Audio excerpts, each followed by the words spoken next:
Pirmā reize, kad cilvēki atnāk, fuj, kas tas ir? Tagad man saka, es jau sāku iemīlēt to vingrinājumu. Ja būtu viegli, tad jau būtu garlaicīgi. Kustēties nozīmē dzīvot. Tas arī būtu tas pareizais dzinuls.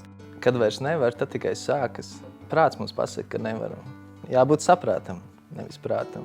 Nevar darīt pārcilvēcīgas lietas. Maziņš diskomforts ārā, sniegs, 0 grādi, lietas vai vējš. Viņi izkāp no savām čībiņām, uzvelk botas.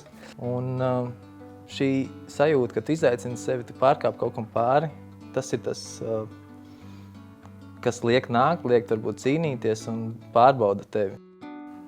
Jo katru reizi ir jābūt tā, ka tu nāk šajā dienā esi labāks, kā tu biji iepriekšējā. Tas ir svarīgi. Cilvēka vispār tādam viņam būtu jābūt katru dienu, ne tikai sportā, bet arī ikdienā darbā, ģimenē. Ar katru dienu mēs mācamies, mēs augam, jāsaka attīstamies arī. Šito atver šādi un vienkārši darām maksimāli labi to, ko mēs esam iemācījušies, kas mums sanāk un kas patīk. Nevis pretēji to, kas nepatīk, kas nesanāk, to, ko mums liek darīt.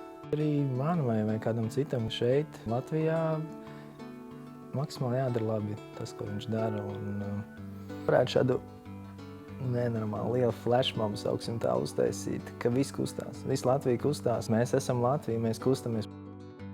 Lielvārda man dzimtā pilsētā, esmu dzimis, uzaudzis šeit un blēņas darījis. Te ir tā mājas sajūta, tu vari atslēgties. Varēs iziet tiešām pa ielu, vakarā paskriet un tev nebūs jāstāv pie katra luksofora. Tu vari justies brīvi. Un tas ir tas, kas man šeit patīk. Gribētos, lai mēs gan Lielvārda, gan arī valsts iet uz vienu konkrētu virzienu. Man ir svarīgi, lai šīs sakārtotība visu laiku iet konkrēti. Nav svarīgi, kas es pēc amata vai stāža, vēl kaut ko mēs ejam kopā. Gan Lielvārda, gan Latvija. Prieks par citiem maziem novadiem, kas spēj sakārtot. Viņam nav ko dalīt. Un viss ir sakārtots. Kā viņi to spēj? Jābrauc uz šīm lielajām pilsētām, tur mācīties. Tas jāsāks ar sevi, jāsāks ar šādām mazām vietām. 1, 2, 3. Mēs augam kopā. Un mēs to Latviju iekustināsim.